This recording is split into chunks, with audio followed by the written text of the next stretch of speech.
안녕하세요. 연대기 성경 읽기를 위한 성경 개론 시간, 오늘은 고린도후서 같이 하도록 하겠습니다. 고린도후서를 전체적으로 생각하면서 제목을 전도자의 삶, 연약함을 자랑하다 이렇게 잡아보았습니다. 고린도후서를 저희가 함께 읽으면서 생각해 볼 점들을 몇 가지 생각해 보겠습니다. 첫 번째, 고린도 후서를 읽으면서 고린도 교회에 있는 문제점들은 어떤 것들이 있을까 하는 것들에 좀 집중해서 보시면 좋겠습니다.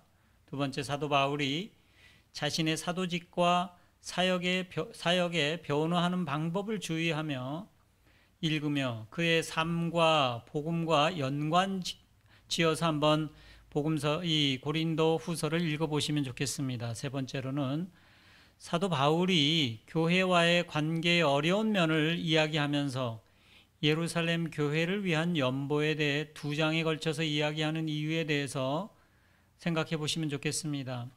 그 문제 자체를 해결하는 것도 어려운데 거기에다 재정적인 문제를 2장이나 걸쳐서 얘기를 하고 있거든요.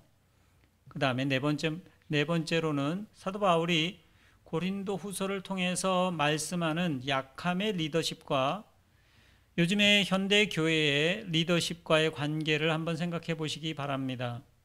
어떤 모습으로 지금 교회의 리더십이 진행되고 있는지, 그리고 복음을 전하는 것과 복음을 살아가는 것과의 연관성에 대해서 생각해 보시면 좋겠습니다. 복음을 전한다고 하는 것은 그 복음을 이해하고 그 복음을 따라 사는 삶을 드러내는 것이거든요.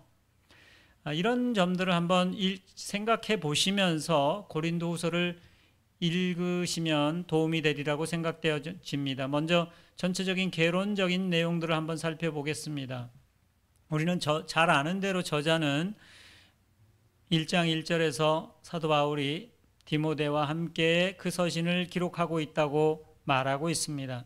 디모데를 고린도에 보냈다가 그가 돌아와서 그의 이야기를 듣고 함께 기록을 하고 있는 것으로 보여집니다. 독자들은 거기에 나와 있는 성경 1장 1, 2절에 나와 있는 것처럼 고린도 교회와 아가야 지역의 성도들을 대상으로 하고 있다고 말하고 있습니다. 집필 장소와 시기는 56년경 마게도냐의 빌립보, 특별히 빌립보 지역에서 기록한 것으로 추정을 합니다. 정확한 지역은 저희가 알 수가 없습니다. 그렇지만 그곳이 개연성을 가지고 있습니다. 고린도 후서 1장 3절에 보면은 읽고 이미 알고 있는 문제들에만 대해서 써보낸다 이렇게 말하고 있습니다. 사도 바울과 고린도 교회에 생길 수 있는 긴장감 해소를 위해서 자신의 마음을 구체적으로 알리고 있습니다. 이 바울이 그들의 마음에 두고 있으며 그들에 대한 모든 조치는 그들의 유익을 위한 것임을 명확하게 이렇게 설명을 하고 있습니다. 이런 바울 서신 중에 이 고린도 후서는 그의 마음을 잘 표현하는 그러한 서신이거든요. 그래서 고린도 전서에 대한 반응에 대해서 듣고 그들의 반응에 대한 그 사도 바울의 반응을 다시 표현하는 그런 모습들이 보여집니다. 그리고 예루살렘 성도들을 위한 연보를 성취하도록 하고 있습니다.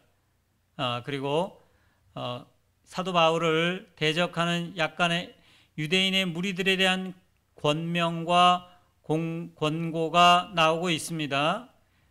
특별히 이 고린도 후서는 바울의 개인적인 마음을 아주 적극적으로 잘 표현하는 자서전적인 그러한 내용을 담고 있습니다. 그래서 개인적으로 고린도 후서를 읽으면 그의 사역을 할 때 아니면 교회를 향해서 가지고 있는 그의 마음이 어떤지를 잘 알 수가 있습니다.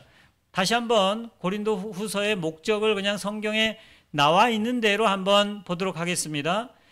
1장 13절과 14절에는 서로를 알아가는, 서로를 이해를 돕기 위해서 자신의 마음을 알고 그들이 마음을 전하고 고린도 교회가 그의 사정들을 좀 알기 위해서, 서로 이해를 위해서 하는 이 고린도 후서를 기록하고 있는 것을 보게 됩니다.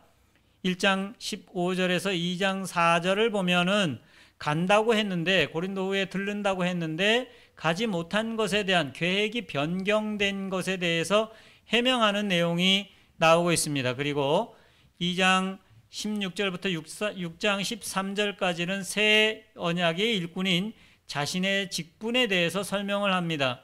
그리고 7장 5절부터 13절에는 고린도 전서의 반응에 대한 기쁨을 전해 듣고서는 그 사실들을, 기쁨을, 마음을 그가 표현하고 있고, 그 다음에 고린도 후서 8, 9장에는 예루살렘을 위한 연보를 격려하며 마무리하려고 합니다. 그리고 그 연보를 마무리하려고 하고 있습니다. 고린도 후서 10장에서 12장은 고린도에 있는 거짓 사도들에 대한 자기의 입장들을 얘기하고 자기를 비교하면서 자신의 사도직이 어떤 위치에 있는지를 이야기를 하고 있습니다. 이러한 이야기를 하기 위해서 기록하고 있는데, 다시 한번 그 전체적인 내용들을 한번 살펴보면 1장 1절부터 11절에는 인사의 말과 위로의 하나님에 대한 찬양을 하고 있습니다.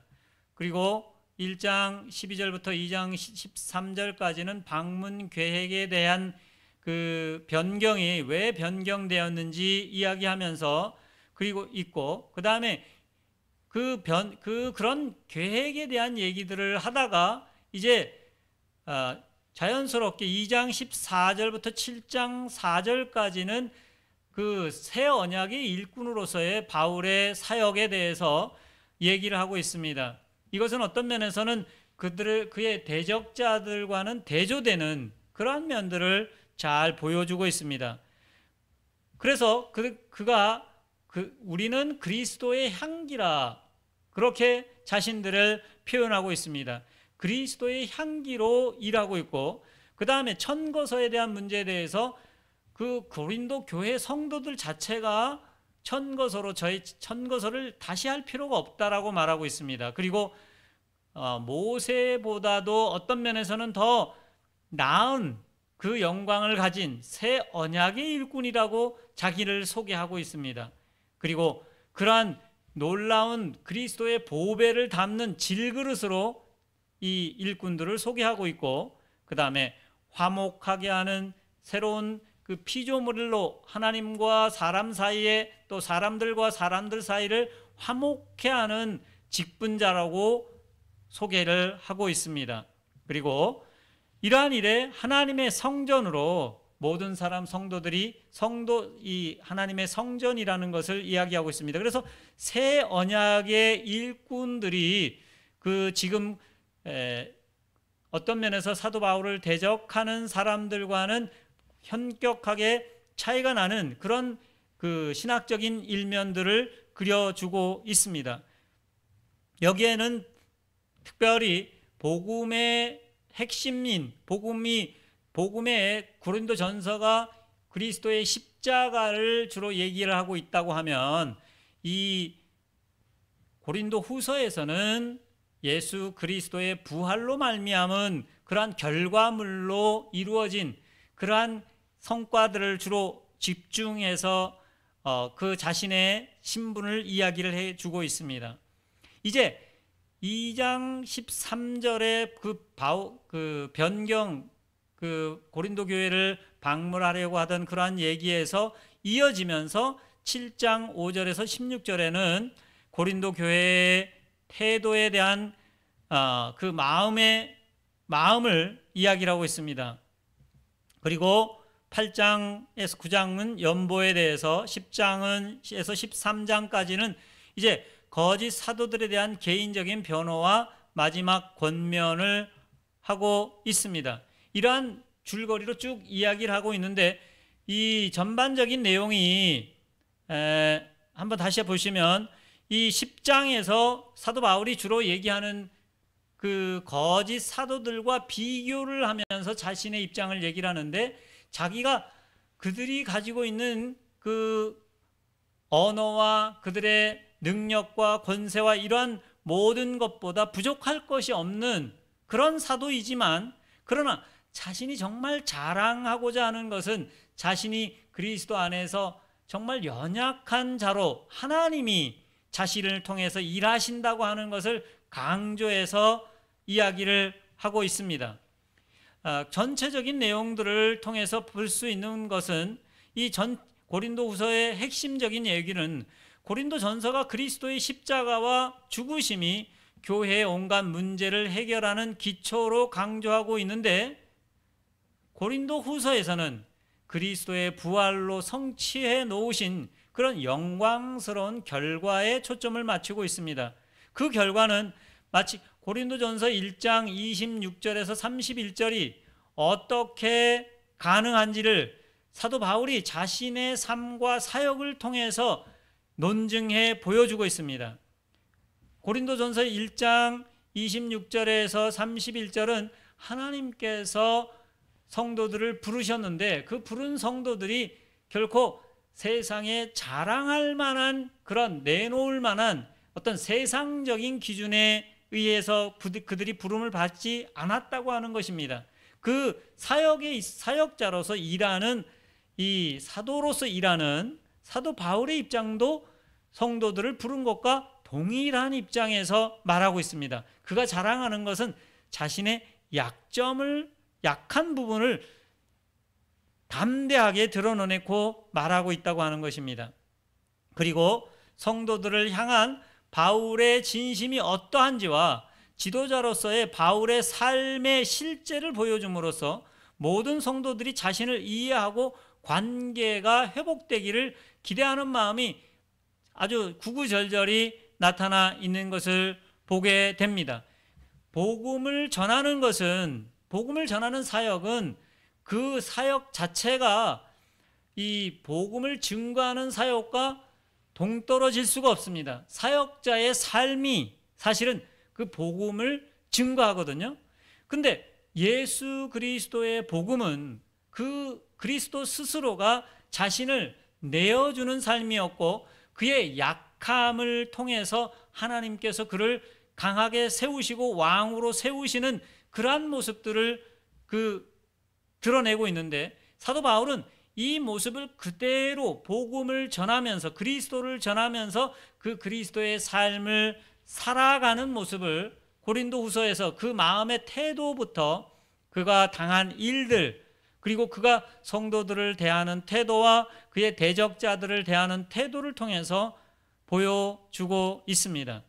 고린도후서가 개인적인 자서전처럼 읽혀지는데, 여러분이 특별히 곤란을 당하거나 특별히 하나님의 사역을 하다가 어려움을 당할 때 고린도후서를 묵상하는 일은 여러분의 신앙을 더 든든하게 만들어주는 그런 계기가 되리라고 믿습니다. 감사드립니다.